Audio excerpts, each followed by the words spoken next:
Hello, my name's Sue Campbell from the Edinburgh Process Secretariat and the Scottish Government. I want to pass on my thanks to the organisers of today's event for this invitation to speak to you today.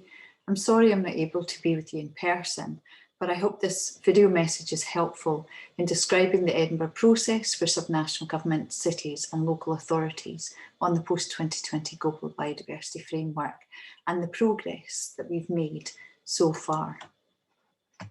So the Edinburgh process has been a fantastic global partnership approach developed over the last 2 years, with the Scottish Government leading the engagement of the subnational and local constituency for the UN Convention on Biological Diversity on their development of the post-2020 GBF and new biodiversity targets for 2030.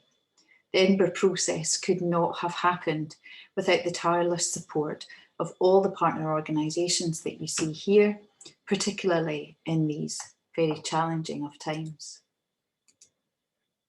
The Edinburgh process gathered the views of over 400 participants through 3 online consultations covering the zero draft of the post-2020 GBF, the existing subnational plan of action and the Edinburgh Declaration. This was supplemented with a number of thematic sessions on specific issues.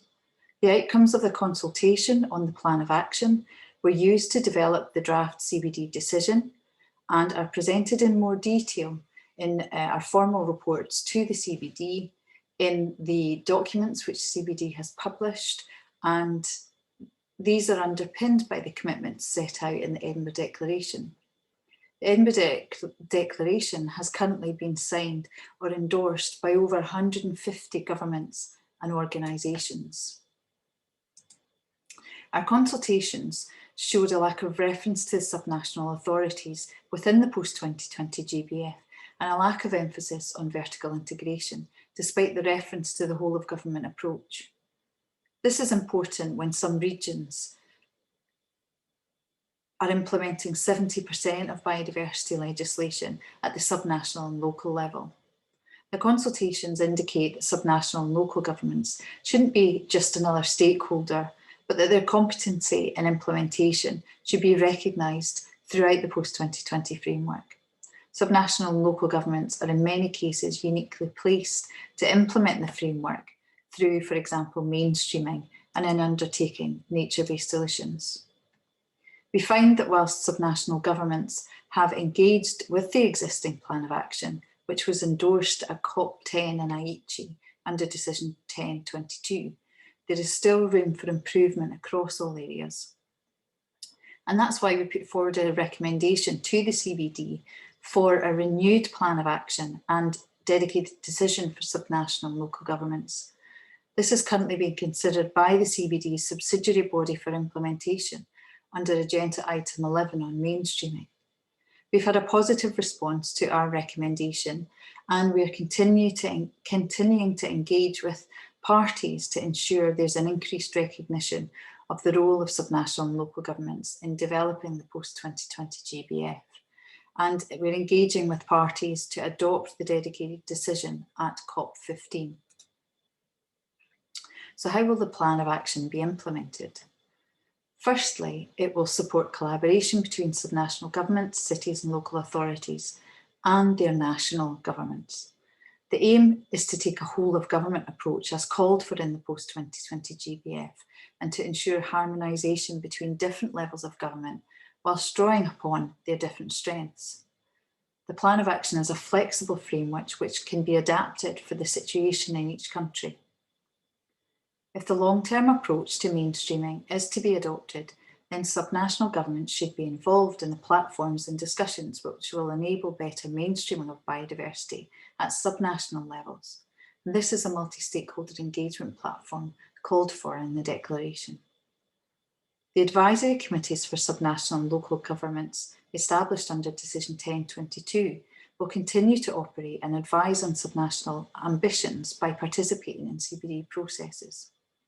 And finally, subnational and local governments bring their own finances and resources, but we recognise that it's important for some of those to be able to access global funding streams, private and philanthropic finances. The subnational constituency is currently considering how best to organise itself cooperatively to ensure that the post-2020 framework is successfully implemented at the subnational level, using the Plan of Action as a basis. In order to streamline reporting on the Plan of Action, it's envisaged that this should be done through parties' national reports. A high percentage of parties are already reporting on subnational activities currently, so this shouldn't be an additional burden. Information captured on commitment platforms such as Cities with Nature and Regions with Nature can also contribute to reporting efforts. Finally, an interim review of the effectiveness of the Plan of Action will be presented to SBI 5 as part of the regular review of the implementation of the objectives of the Convention and its protocols, the post-2020 GBF, and the long-term approach to mainstreaming. The Edinburgh process builds upon progress made across the last decade to ensure that vertically harmonised approach to delivering the post-20 GBF. Building upon previous subnational declarations, such as the Carta de Sao Paulo and the Quintana Roo Communique, it demonstrates to the Convention the willingness and readiness of subnational governments across the world to play a greater role in implementing the framework. The declaration contains 10 commitments by subnational governments, cities and local authorities, and 4 calls to action by parties for the next decade. It's available in 9 languages and is found on the website shown here.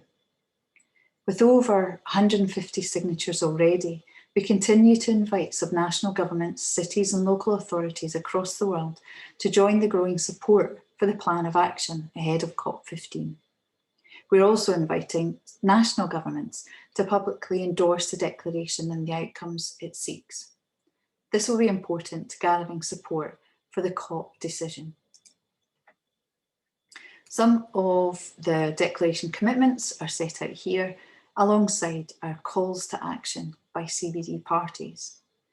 We and our Edinburgh process partners are hugely enthused by the support the declaration has already generated for this action, and we want to continue to build upon that towards COP15.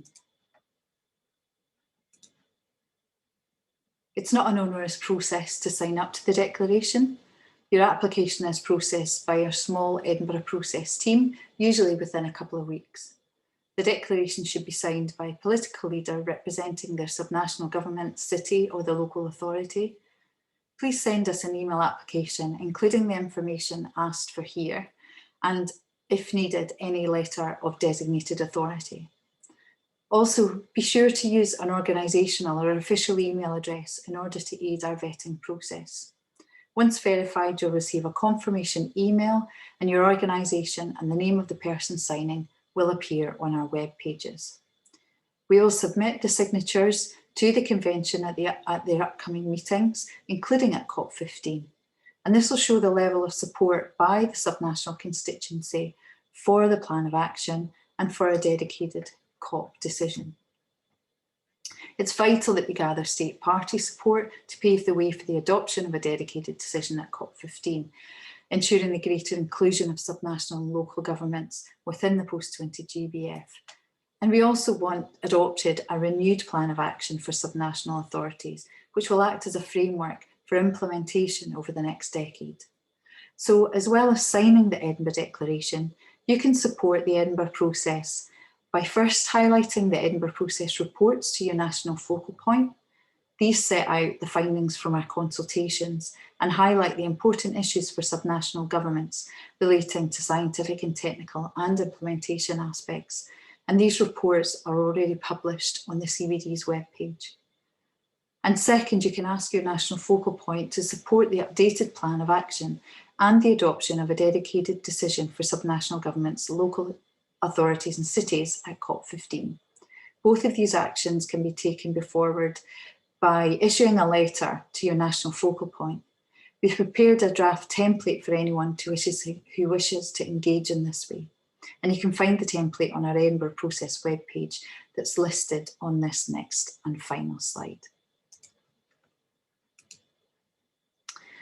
If anyone would like further information, please contact the Edinburgh Process Secretariat at the email shown here. Our Edinburgh Process webpage is also shown here, as are the various publications which I mentioned relating to the papers on the CBD webpage.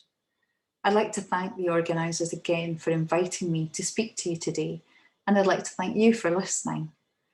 Thanks very much and take care.